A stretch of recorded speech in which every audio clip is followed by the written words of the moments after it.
Shalom. Hoy vamos a hablar del Shabbat, desde la creación Génesis hasta la redención final. ¿Y cómo te ves tú involucrado en todo esto? Pues bien, comenzamos. El Shabbat no es simplemente un día de descanso. Desde la perspectiva bíblica, es una señal muy profunda que Dios dejó de la creación para revelar su propósito a toda la humanidad. El Shabbat comienza en el principio de todas las cosas y apunta hacia el fin de todas ellas. El Shabbat nació justo en la creación. La primera vez que encontramos el concepto Shabbat no fue en el monte Sinaí ni con el pueblo de Israel. Lo encontramos en Bereshit, Génesis, al terminar la creación. Y acabó Dios en el séptimo día la obra que hizo, y reposó el séptimo día de toda obra, y bendijo al día séptimo y lo santificó. Génesis 2, del 2 al 3. El primer día, comenta, completó que vivió el ser humano. Adán y Java no comenzaron su existencia trabajando para llegar al descanso.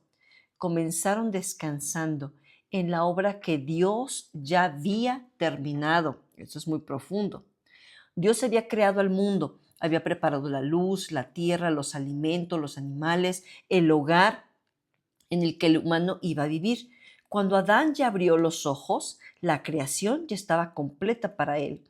Esto nos enseña que el ser humano, antes de que hiciera algo para Dios, ya había hecho Dios todo lo necesario para recibirlo.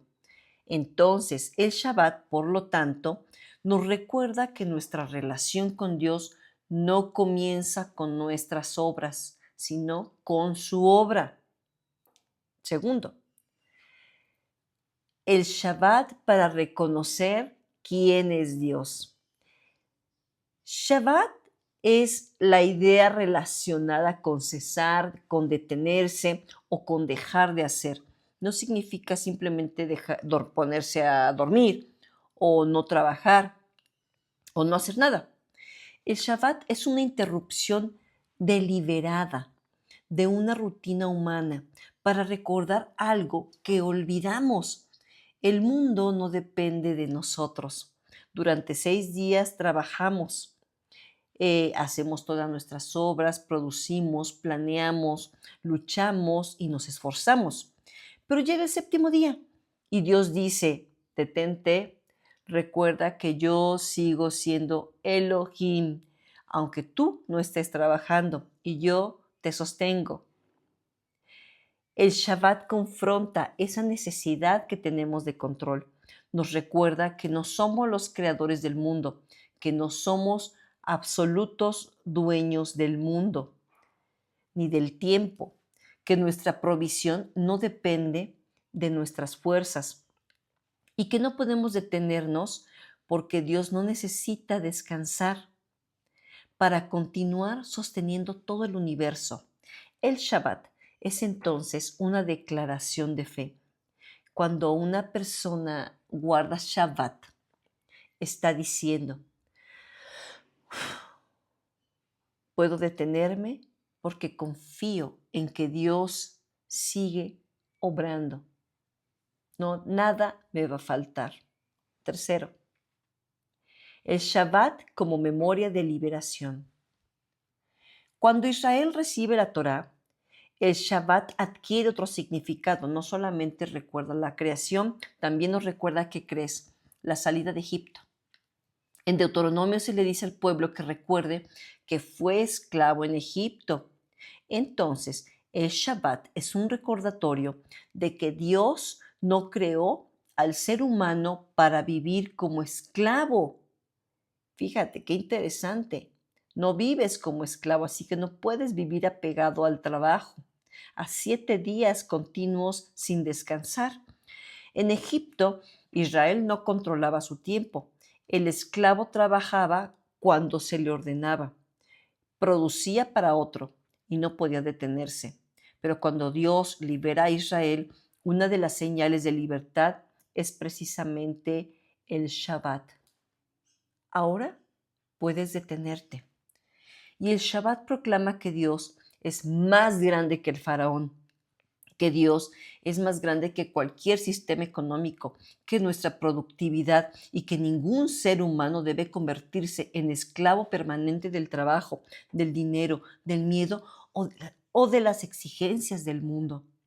Cada Shabbat Israel recuerda, fuimos esclavos, pero Dios nos ha liberado.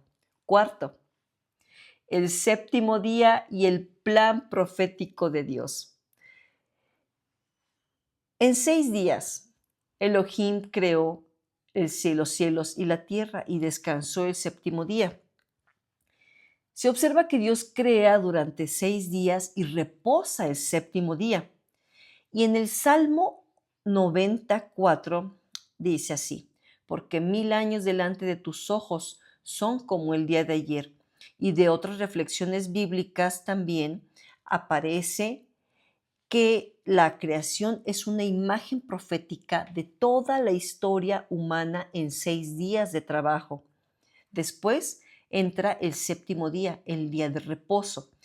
Y desde la perspectiva de la historia del mundo, esta avanza hacia un gran Shabbat, un tiempo en el que la creación experimentará finalmente la paz y el orden que perdió.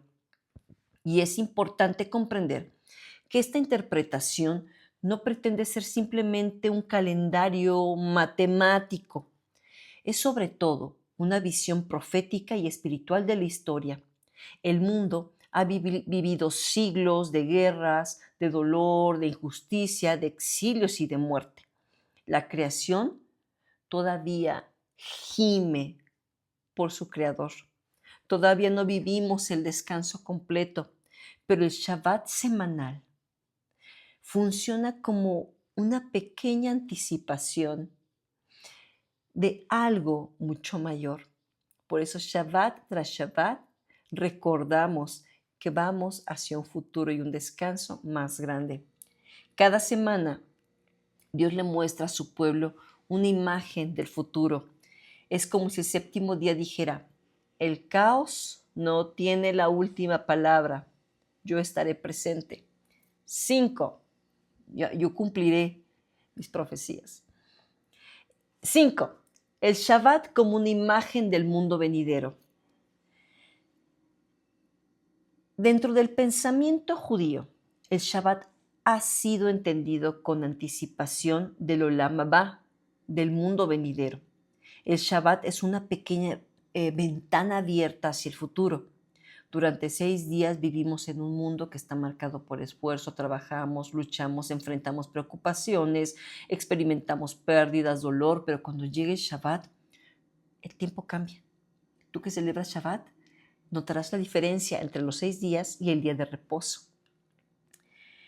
Ahí, ¿qué pasa? La familia se reúne, los amigos, se comparte la mesa, se bendice, se canta, se estudia la palabra, se bendice a los hijos, se ora por el esposo, por la esposa, se comparten todos los alimentos en Shabbat y todos cantamos, estamos alegres en un tiempo que rompe la rutina de los 6 días.